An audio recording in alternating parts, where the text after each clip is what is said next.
क्या करें ना करें। अच्छा, क्वेश्चन नंबर 4 है। उसने कहा है हमारे पास ये इक्वेशन है, उसके रूट जो हैं वो अल्फा बीटा है, और आपने जो करना है वो ये करना है कि आपने इसका पहला पार्ट और सेकंड बाकी सारे 5 करने हैं, और जो सेकंड पार्ट है इसका वो इंटरेस्टिंग सा है, वो है एक 1/अल्फा और है 1/बीटा। आपने ये वाला काम करना। पहले हम यहाँ पर आते हैं समस्या से, यहाँ क्या हुआ। यहाँ हम सेम करेंगे प्रीवियस काम। वो क्या था हमारा, सम याद है आपको, सम क्या किया था हमने, सम बिल्कुल ठीक है is equal to minus b over बिल्कुल ठीक है। क्यों नहीं है। अच्छा, इसे हम कहते हैं, आपको शायद याद होगा, ये वाला क्या होता है ए, ये क्या होता है, और ये क्या होगा सी। तो पुट करो values, sum is equal to alpha plus beta, यहां क्या आ जाएगा माइनस बी की वैल्यू ओवर 1, बिल्कुल ठीक है। तो सम का आंसर हमारे पास क्या आ गया, alpha plus beta is equal to 2। आपने इस चीज को याद कर लेना है अभी के लिए, या आप बॉक्स कर देना कहीं भूले ना आपको।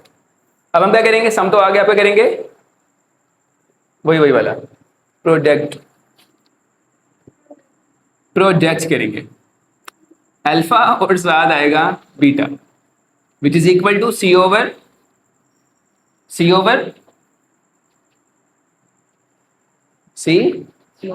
हाँ, सी आई डी नहीं कहा आपने, चलिए ठीक है। प्रोडक्ट अल्फा बीटा ऐसे ही रहेगा, सी का मतलब 4, ए का मतलब 1, तो आ गया अल्फा बीटा की वैल्यू 4। ओके, यहां तक मुश्किल तो नहीं है, यहाँ पर इजी है। सम को रेज करते हैं क्योंकि सम हमारा मैंडेटरी नहीं है, हमारा अल्फा प्लस बीटा मैंडेटरी है। ओके, अब जरा यहाँ गौर से देखना है आपने, अब यहाँ हो जाएगा काम थोड़ा चेंज, क्योंकि चेंजिंग बहुत जरूरी है, गौर से देखना है यहाँ पर आपने। अच्छा, अब हमने इनको भी ना, जहां कोमा है ना, गौर से देखें पहले, जहां कोमा है ना वहां पहले प्लस आएगा, फिर वहां क्या आएगा, नहीं मल्टीप्लाई, सम और प्रो, हाँ वही वाला। पहले सम करते हैं, इसका भी सम करते हैं। सम कैसे निकालेंगे इसका, सम इज इक्वल टू 1/अल्फा प्लस 1/बीटा, इजी है। अब गौर से देखें ये क्या लिखे, फ्रैक्शन में लिखे हुए ना, इनका हम शॉर्ट फॉर्म में एलसीएम टाइप करेंगे। वो क्या होगा, यहां लिखेंगे सम, यहां लिखेंगे नीचे आ जाएगा अल्फा बीटा, और यहां आ जाएगा बीटा, और यहां आ जाएगा अल्फा। अब ठीक है, मतलब होता क्या है, डिनोमिनेटर मल्टीप्लाई होते हैं आपस में, और फिर होता है क्रॉस मल्टीप्लाई, मतलब ये दोनों आपस में होंगे और फिर क्रॉस मल्टीप्लाई होगा, बीटा बन जा बीटा, अल्फा बन जा अल्फा। अब क्या आपको इसकी वैल्यू पता है, आपको इसकी वैल्यू पता है, आपको इसकी वैल्यू, बीटा अल्फा मतलब अल्फा बीटा एक ही बात हुई ना, क्या वैल्यू है इसकी 2, और इसकी वैल्यू क्या है, बिल्कुल ठीक है, पुट करते हैं, यहाँ लिखेंगे एस, ऊपर आएगा 2 और नीचे आएगा 4, कटिंग होती है इनकी आपस में, कटिंग भी करते हैं, तो एस का आंसर हमारे पास आ जाएगा 2 1 2 2 4, तो 1/2, ये हमारा एस का आंसर आ गया। इसको बॉक्स कर लें, मुश्किल तो नहीं है, ठीक है। अब हमने क्या करना है इसका, हाँ सम तो कर लिया, प्रोडक्ट वो हम करते हैं इसका, वो कैसे करेंगे, क्या लिखता हूं मैं, प्रोडक्ट, वो क्या होता है 1/अल्फा, मतलब सेम यही लिखेंगे ब्रैकेट्स में, और साथ ये भी सेम आएगा ब्रैकेट्स में, ब्रैकेट्स यू नो, यहां लिखेंगे P, 1 1 जा 1, अल्फा बीटा जा अल्फा बीटा, क्या बात है, आपको फिर ही पता लग गया। तो आप मुझे बताएं क्या कहीं आपने ये देखा है, जानते ही नहीं, वहां तो देखा, 4, इसका नाम क्या है, मतलब उसका 4, इसकी वैल्यू है हमारे पास 4, एक अंगूठा बंद करने के बाद 4, अजी मैंने कहा था अंगूठा बंद करना, ये मैंने देख लिया। अच्छा आगे आते हैं, 1/4 आ जाएगा, कटिंग होती है इसकी, शुक्र आपको पता ही नहीं होती। चलो ये आपका पी का आंसर आ गया, डन है, डन है यहाँ तक। अब हमने लास्ट टाइम क्या करना है, लास्ट टाइम क्या था हमारा, लास्ट टाइम कुछ था एक हमारा, सर याद हो अगर आपको, इक्वेशन, वो कौन सी इक्वेशन थी, एक्स का स्क्वायर माइनस, बिल्कुल ठीक है, पी, सिंपल। ओके, पहले पुट करते हैं, एक्स का स्क्वायर माइनस ऐसे ही रहेगा, यहां आ जाएगा 1/2 7x, और आ जाएगा 1/4 इक्वल टू 0। यहां क्या होगा, एक लास्ट स्टेप रह गया बस, क्या करेंगे, कुछ याद होगा आपको, उससे पहले इनका प्रीवियस में किया था हमने, इनका एलसीएम, जो भी नीचे आएगा उसका एलसीएम करेंगे, जो वैल्यू आएगी सबसे उसको मल्टीप्लाई कर देंगे। तो 2 4 का एलसीएम क्या होता है? 4 4 ही होता है। इसको 2 दफा कर लें, ठीक है, हाँ बिल्कुल ठीक है 4। अब इस 4 को हम सबसे मल्टीप्लाई करेंगे, क्रॉस चेक करते हैं क्या 2 4 का आंसर 4 आता है कि नहीं आता, ट्राई करते हैं। ये 2 है और ये 4 है, एलसीएम करते हैं इसका। 2 1 ज़ा 2, 2 2 ज़ा 4, 1 ऐसे ही रहेगा, 2 1 2, 4 आ गया। तो हमने 4 सबको मल्टीप्लाई करना, स्टार्ट करते हैं मल्टीप्लाई करना। तो यहाँ क्या लिखेंगे हम? 4 ब्रैकेट्स में आ जाएगा x का स्क्वायर, फिर आएगा -4 ब्रैकेट्स में सेम वैल्यू आ जाएगी 1/2x, फिर लिखना है +4 ब्रैकेट्स में आ जाएगा 1/4 और यहाँ आ जाएगा 4 ब्रैकेट्स में 0 हो गया। सिंपल ऐसे ही रहेगा, इजी। 4x स्क्वायर ज़ा 4x स्क्वायर, 2 1 ज़ा 2 और 2 2 ज़ा 4, तो बन जाएगा -2x, इजी है। और 4 4 से क्या बचेगा? और इक्वल टू, बिल्कुल ये इसका आंसर आ गया। मुश्किल तो नहीं है, इजी है, समझ आ रही है आपको भी? यानी आपने हर सवालों में पहले सम प्रोडक्ट निकालना है, अल्फा प्लस बीटा और अल्फा बीटा, उसके बाद आप ये चीजें सोल्व करेंगे। मेरी हिल रहा था कभी कभार, क्या हो गया? अच्छा, तो जो आंसर आएगा उसको फिर आप इस इक्वेशन में पुट कर देंगे, x का square minus sx plus p is equal to 0। तो जो एस पी आपका आया था वो यहां पर आएगा, अगर कुछ नीचे आया तो फ्रैक्शन हो जाएगी वरना नहीं होगी। ओके, समझ आ गई?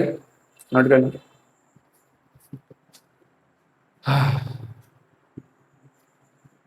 बड़ी बात है, बड़े दिनों बाद समझ आ रही है आपको। आई थॉट कि मैंने अच्छी बातें की हैं सारी। अच्छा, अलग क्वेश्चन नंबर 2 है, जो इसकी बेस है ना, तो वो हमने यही लिखनी है। मतलब हर सवाल में आपने ये वाला पार्ट जरूर करना है और यहीं से हम पिक करेंगे वैल्यूज को सोल्व करने के लिए, सही है? मतलब ये वाला पार्ट हर सवाल का सेम है। मतलब आसान लफ्जों में आपने सिर्फ ये बॉक्स करना है और हमने ये 2 चीजें ही इस्तेमाल करनी है। ओके, अब हम क्या करेंगे इन दोनों को? पहले सम और फिर हाँ सही कहा था आपने, प्रोडक्ट, बिल्कुल ठीक है। पहले सम करते हैं। सम कैसे करेंगे? हम लिखेंगे सम, फिर लिखेंगे पहली वैल्यू, सेंटर में क्या आएगा?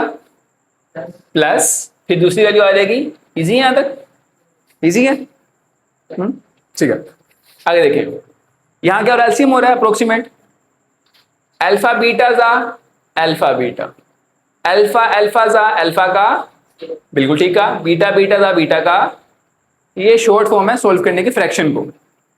फ्रैक्शन सोल्व किया हमने मल्टीप्लाई करके। ओके, यहां ऐसा आ जाएगा। अब हमने गौर से देखना है, क्या आपको अल्फा स्क्वायर पता है यहां पर कहीं? नहीं ना। बीटा स्क्वायर पता है यहां पर कहीं? नहीं। इसका मतलब हमने इस चीज को खत्म करना है। इस वाली वैल्यू को या तो हम प्लस में लिखेंगे या तो हम मल्टीप्लाई में, हम स्क्वायर में नहीं कर सकते। अगर आपको याद हो फार्मूला, कुछ आपको ये फार्मूला याद होगा अगर आपको, वो होता है ए प्लस बी का होल स्क्वायर, ऐसे ही है।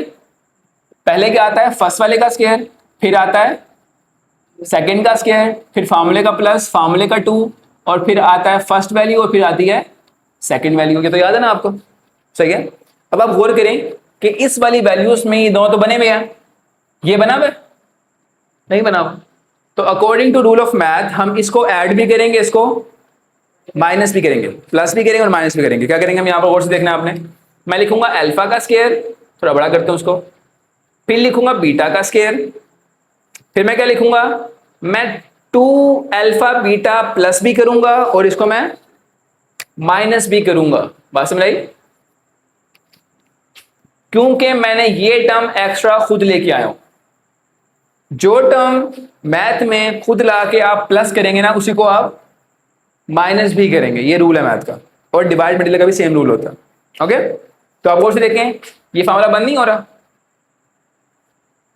अल्फा प्लस बीटा का होल स्क्वायर, बिल्कुल ठीक है आपने। एस का आंसर आ जाएगा अल्फा प्लस बीटा का होल, और लास्ट में क्या बचेगा? मैं कह चेंज ही कर देता हूं उसका, क्या हो जाएगा? -2 अल्फा बीटा। बात समझ आई आपको? मुश्किल तो नहीं है। क्योंकि हमारे पास यहां ये नहीं मिल रहा था, तो हमने किसी तरह प्लस में लेके आना है।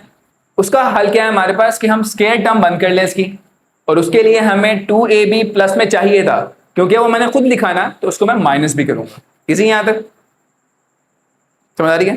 ठीक है, फॉर्मूला बंद हो गया और नीचे क्या आ जाएगा? नीचे आ जाएगा हमारे पास सेम जो लिखा हुआ है अल्फा और बीटा। अब वैल्यू पुट कर सकते हैं, यहाँ पर कर सकते हैं, पुट करते हैं, ऐसा ऐसे ही रहेगा। यहाँ क्या आएगा? अल्फा प्लस बीटा क्या होता है? 2, तो 2 का क्या आ जाएगा ऊपर? स्केयर -2। अल्फा बीटा क्या होता है? 4, बिल्कुल ठीक है। और नीचे क्या आ जाएगा? अल्फा बीटा क्या होता है? 4। बस में नहीं, अब हमें सब वैल्यू पता थी, उसकी तो नहीं है यहाँ पर। ओके, एस का आंसर से रहेगा 2 का स्केयर 4, 2 4 का 8। आप कैलकुलेटर पर सोल्व कर लेंगे, आप करेक्ट आंसर आ जाएगा। मैं स्टेप बाय स्टेप करता हूँ। यहाँ आ जाएगा 4, यहाँ आ जाएगा 8, नीचे आ जाएगा 4। इसको सोल्व कर लें प्रॉपर, तो एस का आंसर आ जाएगा 4 - 8 होता है -4, तो -4 और 4 1 बन जाएगा, हमारा आंसर आ जाएगा -1। इजी है, मुश्किल तो नहीं है, हो सकता सर। ठीक है, आगे यहाँ देखिए, एक्स वाला रह गया हमारा, एक पार्ट रह गया बस। वो क्या होगा? हमने अभी क्या किया सिर्फ और सिर्फ, अब हमने क्या करना है? प्रोडक्ट। प्रोडक्ट में क्या होता है? सिंपल लॉजिक उसका, प्रोडक्ट का मतलब होता है, प्रोडक्ट का मतलब होता है कि हम ये लिखेंगे ब्रैकेट्स में और साथ में लिखेंगे, ये लिखेंगे, ये भी ब्रैकेट्स में। डन है? बस समझ आ रही है? इसका आंसर क्या होगा पता है? अगर मैं कहूँ इसका आंसर ऐसे आ जाएगा तो, seriously seriously, I am not kidding, अगर इसका आंसर ऐसे आ गया तो ऐसे ही, ऐसे बिल्कुल ऐसे ही आ जाएगा। और से देखना आपने, बीटा बीटा से, अल्फा अल्फा से आ गया, पी का आंसर आ गया 1। सिंपल, वो पहले कट गए हैं, मतलब मैथ के अकॉर्डिंग जो डिवाइड और मल्टीप्लाई वो कट जाते हैं, ये तो कट गया पूरे के पूरे, कट गया। पी का आंसर क्या आ गया? अब लास्ट टाइम आप मुझे बताएंगे क्या था, वो कौन सी थी? एक्स स्क्वायर नहीं, minus S x plus P 0। जबरदस्त हो गया। अब हम क्या पुट करेंगे? माइनस ऐसे ही रहेगा, एस की वैल्यू -1, साथ आ जाएगा एक्स, पी की वैल्यू 1 = 0, तो माइनस माइनस क्या हो जाएगा? तो ये हमारा आंसर आ गया। एक 0 रहेगा, सॉरी, थोड़ा साफ लिख लूँ अगर मैं इसको तो, क्योंकि मेरे हाथ बड़े साफ हैं। तो इसका आंसर आ जाएगा एक्स का स्क्वायर प्लस 1x प्लस 1। मुश्किल तो नहीं है? नोट करते हैं। अल्लाह ताला शुक्र। सेकंड